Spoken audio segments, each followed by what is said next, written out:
de olho se não vem nenhuma cobra, hein, Léo?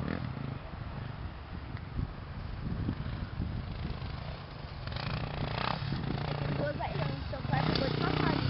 Por quê? Ali o motor tá fechando a pista.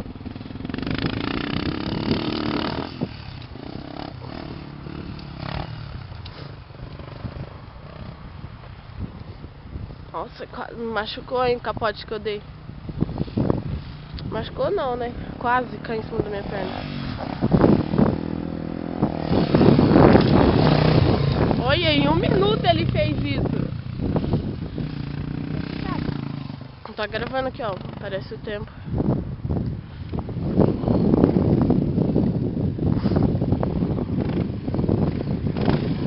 Você faz isso aí em 2 minutos. Hã? Você faz isso aí em 2 minutos. Você. Eu não consigo subir a algumas rampas aí.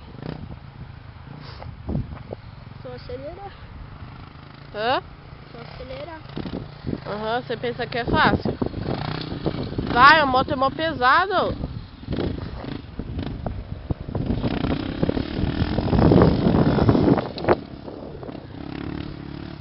Só você jogar seu corpo pra frente ou pra cima, que nem seu pai faz. Olha o Léo de óculos. Esse daí ele fez mais rápido.